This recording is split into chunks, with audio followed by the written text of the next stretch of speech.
Good morning, everyone, and happy Awesome Possum Monday.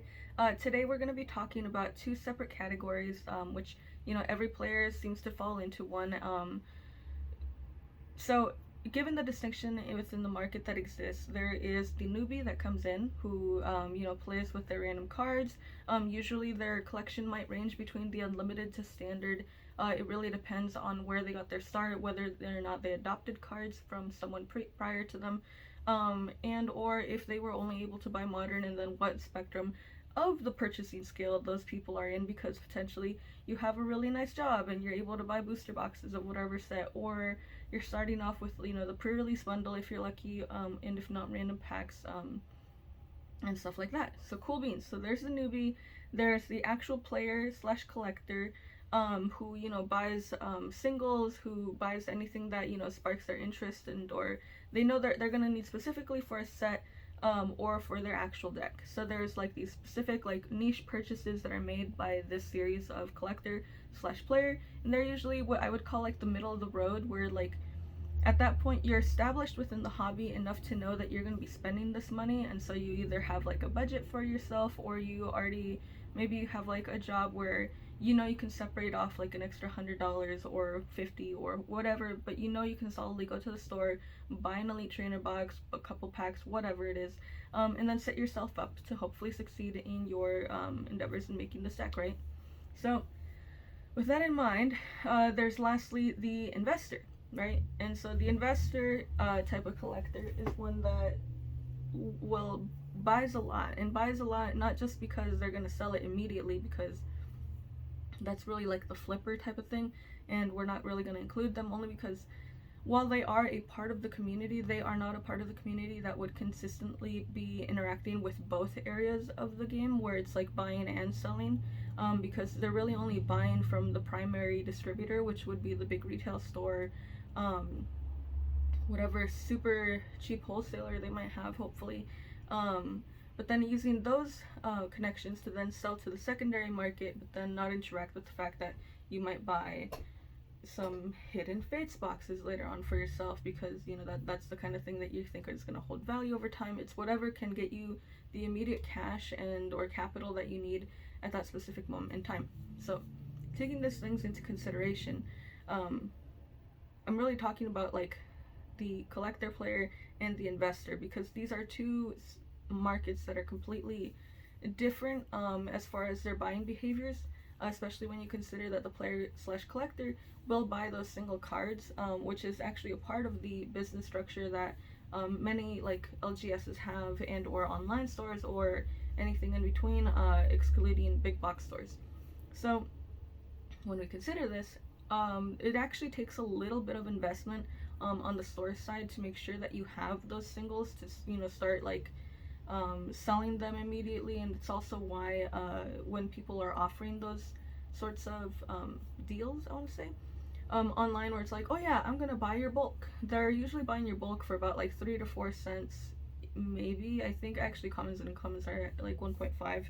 I need to get into that again. But so there's that. There's your uncommons, your rares, your hollows, and they'll give you a bulk price for that as well, which usually is about like 8-10 cents, I think, on the max side. And then your VMAXs, Vs, and anything ultra rare, right? And those range between, like, I think people offer between 75 cents up to like $1.50, maybe $2 or $3 for like the hyper rare or whatever. Um, but these are all different price points, and if you notice, for a lot of these bulk rates, they're very static, and so you're not going to take into account, say in a collection that you have of 500 cards, right? Say usually, each one of these cards will sell for about $1, right? Well, the thing is that for businesses that end up buying these bulk lots, they're not really interested in making that entire dollar, because at the end of the day, they have to pay for shipping, they have to pay for the manufacturer overhead costs. I mean, not for the manufacturer, but the overhead costs of the store, however it is, or however it lands. Like in my case, it's really just the envelope, the top loader, the graded card sleeve, um, and the stamp. And so when we did the math the other day, that actually ended up being, I think, about like $1.47 altogether, all encompassing everything that's included within the actual package, not including the label, because while the labels do cost something, I can't materially like impose an extra, say, 2 cents to the package, you know? Or maybe I could, but whether or not it's material to me as far as a loss, that's where it has to be decided. Just like I can't really gauge the tape, just like I can't really gauge the ink that I might potentially use to write non-machinable until I get a proper stamp, right? So because of these costs, people aren't really interested in paying you like 80 cents on every single, $1 card you might have, because these are bulk priced items, which at the very end of the day they're probably going to also post up for a dollar, maybe $1.25, depending on how their profit margin works at the end of the day. Post it up on TCG Player or eBay, whatever can offer them whatever, like, the best fee allocation deduction, and then make their money that way. And so when you look at this, it lends itself to give you at least an additional layer of information as to why, on that secondary market, people are like, oh, hey, I'll buy your bulk for super cheap. It gives you a little more context towards understanding why this might happen, because it's not really a store trying to, scam you out of like your collection that you maybe took years to make. But the reality is that maybe a lot of the cards in that collection are not playable, and that's something that's never easy to hear. Like, I have two 5K boxes of bulk literally on the ground right now that I'm trying to sort through, and the truth is that a lot of these cards just don't make sense to post up, and those cards are the ones that I put to the side, and that's something that I'm gonna have to figure out a secondary like outlet for them, because the truth of it is that because these cards are super cheap, so say anything that I'm not adding to the inventory list is anything that fell under 37 cents. I think that was the threshold. Above that, it was reasonable enough to at least post it up for like 40 cents, 45 or 49 cents, and then trust that either people are going to buy these in a bulk lot, so they're going to buy like a lot of these commons that they might need, a lot of these uncommons, trainers, whatever category they fall into, but they're going to be able to buy those as well as hopefully another item that's worth an extra dollar or two to meet the $5 shipping threshold, because then at that point, at a $5 purchase, actually really just at a, if it's a super full envelope where I have to go and buy the, additional ounce stamp and everything, it really makes sense to actually sell all these things if they hit a threshold of about, like, I think it was $2.29, and then shipping's added on top of that, and I think it makes it a total, like, $3 order. But at that point, at the very least, I'm making a profit margin of, I believe it was a quarter. And so it's not a lot of money, but the fact is that it's still a profit that can be made outside of the fee structure, outside of my personal costs when it comes to shipping, and then to actually pay for my time, which, yes, 25-cent orders might not be a lot, but at the same time, they do build up the store, and they do create a positive experience for any customers that might come to the store, right? So you want to put in the effort to do that, but you also have to be willing to understand that stores aren't really there to scam you necessarily. It's more that when the majority of your collection is all bulk, or what would be considered bulk, and you just might not want to take that as what it is, it's hard for a store to justify a purchase of, say, buying your collection at 80% of the cost when their profit margins are already as slim as they are. So when you're doing this personally, you also want to consider this, and then, like, for the cheap cards that I have that I can't really sell online, or I could sell but at a loss, I'm actually locally, I make like local lots, where it's like I'm gonna sell all these cards, and I'm gonna make a lot of like 500 of them, and then just get them at the door at like $20 a piece, and they'll include like an ultra rare too, because again, these ultra rares that are within the box of randoms are like Hatterene V, right, or Dubwool V, or any of the other promo cards. You might even find like, what's another, like a Sandaconda V, right? These cards overall, like if you look them up on TCG Player, they're about like maybe 50 cents, maybe 60 cents. And so those ones I might reconsider, right? I might have to think about, well, let's see, what is my opportunity cost if I do sell them? Do I see the turnover being high? Do I not? These are some business terms, but basically the inventory turnover rate is actually how many days an inventory exists within your collection. And so say that it's holding on to you for at least a month, right? Well, if it's holding on to you for at least a month, then the likelihood you have to take a couple more things into consideration. Is it a card that's primarily used? No. Like Hatterene V, right? Hatterene V isn't really used in like actual play. It's really just a promo card. It's for someone who would want to complete an entire, like, say they're collecting all the promos from Sword and Shield, right? So they might get it for that reason. But outside of that, no one really has an incentive to buy a Hatterene V. And so you have to gauge your price point at that point and then be like, okay, well, you know what? I wanted to get like 99 cents out of it. Market's at like 69 cents. I have to either go at market or consider putting it a little under, redefining the market just a smidge, but then opening up the opportunity that someone might get this card and another, and then, you know, make those deals for themselves. But that's really just like the single market. And so what I need to, I guess, make as a statement from that is that the singles market isn't really one where you join it and you're a part of it specifically to make the maximum amount of money, because the truth is that the money's not all really there. It's really a market that you can enjoy and then be a part of because, you know, you were a collector at some point. You have all these spare cards, or you're cycling, you know, that bulk market where you buy all this bulk and then you're sorting through it and then you decide, ooh, this is actually a really popular card in actual play right now. And, you know, because some people who sell their bulk might not actually get to sort through it because of, again, opportunity cost. Am I gonna lose out if I miss out on a couple $2 or $3 cards, or should I just like leave my bulk as is because I have like thousands and thousands of it, and so it's easier for them to just sell all of it than to nitpick through and then make maybe an extra 20 to 30 bucks, right? So that's the responsibility of the source seller or whoever takes on the additional responsibility of buying lots like these to make hopeful sales in the future. So then we get to the side where we're talking about investors and or sealed product collectors, at least. So let's bunch up some of the collectors here. We're adding them to this little pile, right? But the point is that within the sealed collector area, right? Oh, and also let's add this little addendum to the prior side with the singles market. We are talking modern singles, and I will talk about modern sealed product in the same way, because as you know, most people would know, a lot of the single cards that you buy like a long time ago, or that you bought maybe like in black and white, like when I started, I had my secret rare Pikachu from black and white, and I pulled 2 of those guys, right? Well, at the time they were about like $10 to $12 cards, and so it wasn't really a big deal that I had them. They were just really pretty, and so I kept them in my binder for the longest time. Well, now I made my most recent search like on TCG Player, right? And a lightly played, even moderately played, is still sitting at about $20 up to $30, $40 at peak. And so it's surprising how like these cards that were once $12 could then multiply a couple times over, because right now it's what, 2.5 times the amount that it used to cost at the beginning.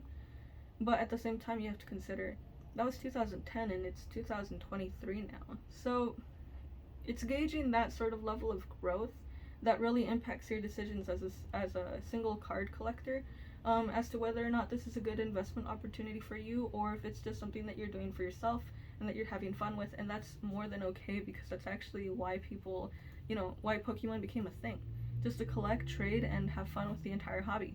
So now sealed collector stuff, right? So sealed collector items are actually anything that comes out in a set. At this point, it's like what, booster boxes, elite trainer boxes, individual packs, sleeve packs, checklane blisters, build and battle boxes, build and battle stadiums, and then you also have your trainer boxes sometimes that are released, and trainer decks that come out with a set. So all this knowledge, right?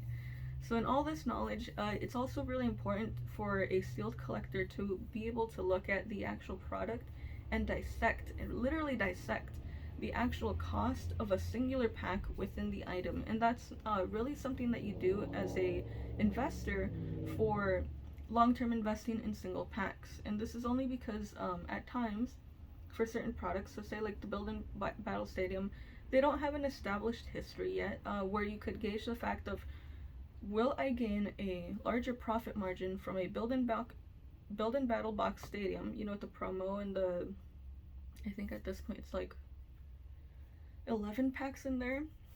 So 11 packs, the promo pack, and then I think that's about it. So we have those items. So cool beans. Am I gonna gain a greater profit margin And overall, like, will this grow over time?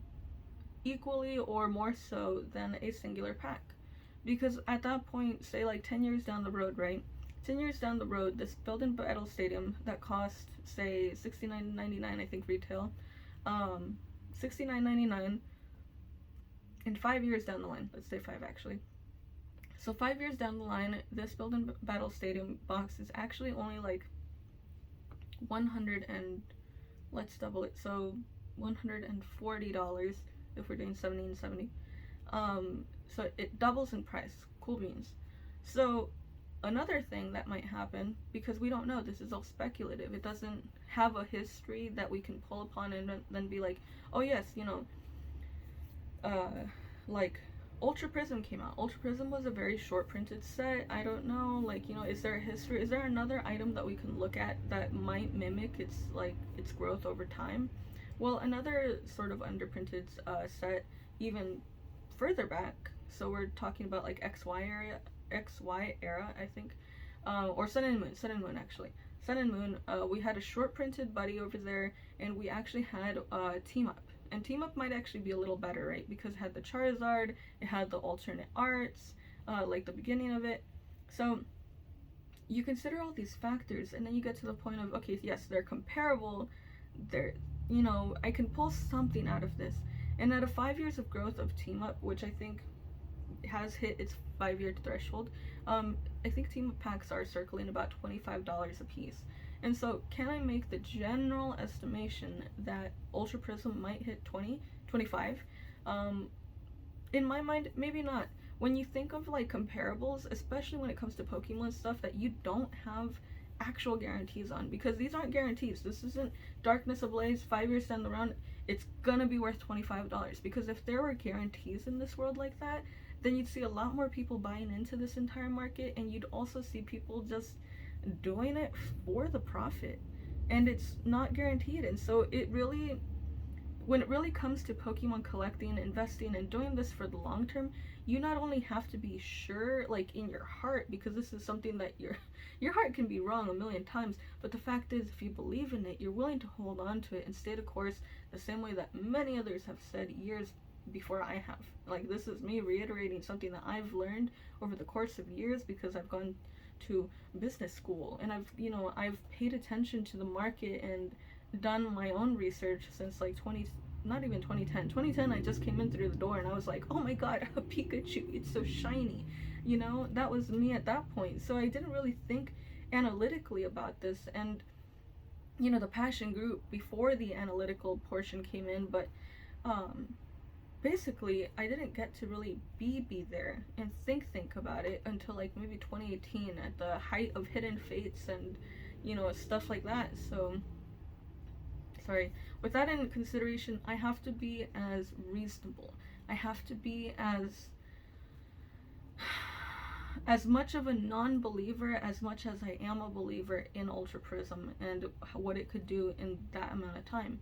And reasonably, I'd have to say that I see Ultra Prism in 5 years going to $15 to $20. That is the range that I can allow it to exist in within my mind, because otherwise I'm making up these really wild assumptions about a set that, yes, is an amazing set. It has like the amazing Lily within it that is selling for like over $100 right now, I think. It has Cynthia, it has the golden Lunala and golden Solgaleo. It had Duskmane Necrozma, and sorry, that's not super special, but that's special to me. That, like, this set alone was one of the sets that I used to make my standard decks long ago. And you know, I won a couple league challenges with it. I did pretty good with it, and so I had fun with it, and so I'm connected to the set as a whole. But I also need to be reasonable in looking at all these good cards and looking at the future, and then being like, you know what? But at the end of the day, there's no Charizard in it. At the very end of the day, did they do something that really changed the structure of the game? Kind of, yeah. They introduced gold cards. This was the first set with gold cards, like fully blah blah blah, since I think Legendary Treasures. And Legendary Treasures didn't come out since like what, 2014? 13? I honestly can't remember. But the fact remains that very long ago was this a thing, and people were able to enjoy it. So reasonable as I can be, $15 to $20 per pack. I buy, well, actually, I bought 3 booster boxes, sold all of them already, because I made decisions at the time that seemed to make more sense in selling them than not selling them. And this is also what a lot of people deal with when they make their personal decisions, because at this point I think I'm down to these packs. I might have a couple binder packs, and then I have the 3-pack bundles that were released by Walmart a few years, like I think 2019, 2020 ish. It's when they were doing the 3-pack bundles of like Unified Minds also, and Unbroken Bonds. They were doing like 3-pack bundles of like every really nice iconic set. But the point remains that there is growth to be seen in modern sets over time, and you might still see that relevant. I mean, in 3 years, I made the general assumption, right? I made the general assumption that this pack will triple X its money, or the profit margin will only be twice as much, which is the real results of something like that Pikachu from Black and White that, you know, existed at this point 13 years ago. So when you look at those sorts of growth patterns and you're looking at it and like, wow, you know, that it makes more sense that you keep the sealed item. And additionally, it's a lot cheaper. And I know that when you're like a super small fish, because like at some point I did just have 1 Phantom Forces pack. At some point I did just buy 1 Elite Trainer box of a set because that's all I could afford, if at all, from that set, because, you know, I was a college student, I was just starting off. Back then I was working at Wendy's and doing the whole flipping burgers, and then I worked in retail with Big Lots, helping customers and locating items on shelves. And so, you know, making that threshold of money didn't allow me to do a lot for myself, didn't allow me to do a lot for my hobby. But I took some risks and I decided, you know what, even if Phantom Forces is only worth the $40, it's probably still it's worth the $4 at the time. I ended up selling it for $40, with shipping included and everything. So maybe like $30 at the door, right? Actual in my pocket. But I made $30 on something that cost me $4 originally, and that's insane. That's something that doesn't happen. And did the $30 change my life? No. But it did allow me to buy an Elite Trainer box, I think, at the time. And in turn, I think I sold it around Champions Path time. And now Champions Path has gone from, I bought it at I think $37 at distributor pricing. They were retailing $50, and I think right now they're at like $89 because they went back down a little bit. But in essence, you know, it's had from the point that I bought it at $37 to now, it's already got $40 on top of it. And granted, I will have to deduct fees and shipping, so maybe I haven't done a lot with that. But the fact still remains that Champions Path has only been out for, I think, 2 years. And that was during the time of a recession when things were not going up. And we're talking stocks, we're talking housing. Well, housing actually went up a lot. And so, unreasonable, it's okay. We're all still working towards that goal to some degree. But Pokemon stayed stagnant for a lot of it. And it stayed steady, and it just hung out, and it's still hanging out. And we're, you know, going to see the fruits of the labor that it took to, you know, collect and grow this entire thing. And so maybe I'll be kicking myself, right?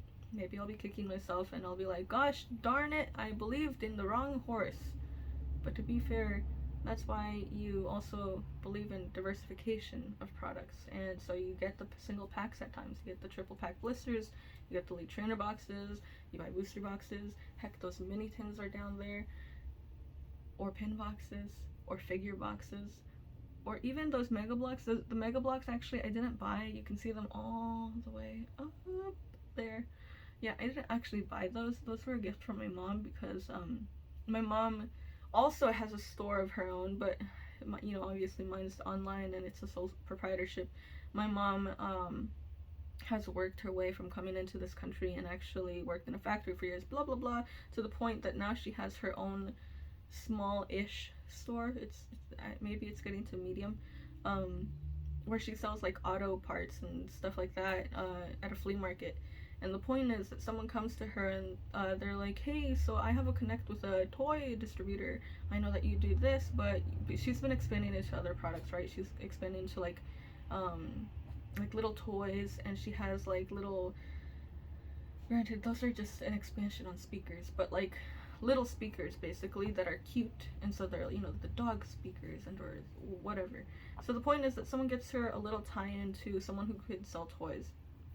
And so within these toys comes a small little package that she could have bought, and she did buy, of Mega Bloks. And it was like just a sample pack basically of like 10 different boxes, just, you know, to sell them. She actually ended up getting, I think, 20 of them, but she sold half of them, and then she gave me the other half, and she was like, here, because, you know, you collect Pokemon cards, and I think it should be the same thing. And it's like, it's not, but that's the kind of the belief system and the support system that I've been able to grow since high school, when mom knew that I was just, you know, trading cards online for fun. She didn't even know about the prior YouTube channel or the random accounts on Mercari, Listia, what other, OfferUp, random gosh darn things. But it's something you grow into. It's something that you have to believe in, and you have to believe in it, you know, with your heart and soul and everything, because if you're not here for the history of it, if you can't help someone in the future tie into what matters to them, because to them maybe the most important card in the world is Snorlax, and you know what, they want the prettiest Snorlax that has ever existed in the modern expansion since, we'll just say, Sword and Shield, right? Well, if you knew, and if you connect with your customer, and if you were involved at the time, you'd be able to tell them Sword and Shield is where it's at. You might get the chubby Snorlax with the full art, you know, with the entire terrarium on its belly, and it's amazing. And they could experience this experience that you might have experienced, much experience, but long ago in the times of 2020. And they get to experience it in the future, and you get to help with that because you believed in this hobby and you stayed the course. You kept on holding on to the packs that didn't grow for kadupers, but that didn't grow at all for like about 2 to 3 years, right? It just stayed stagnant, and actually individual packs are still for under MSRP, because you could get, I think, Sword and Shield for like $3 and like 30 cents, right, on TCG Player. Maybe cheaper, who knows. But yeah, and that's still available. It's still fully here, and then maybe in by the end of 5 years, maybe we're looking at $9. It's not a huge win, but it is a partial win, and it will get you back the money that you put in to invest in it. It will cover the shipping costs, because one pack will probably fit in a regular non-machinable envelope. You're just gonna have to put the extra stamp on it for the additional ounce. And then it's at the door to make someone happy, and you make yourself an extra $2, which is at least a 50% profit gain on something that you spent probably, well, I spent like $2.80, 50 cents, and that's fine with me. So yeah, but I hope you guys have a super duper Monday. I hope you guys have a great week. Stay safe, and subscribe if you feel like it. But besides that, kick butt. Bye guys.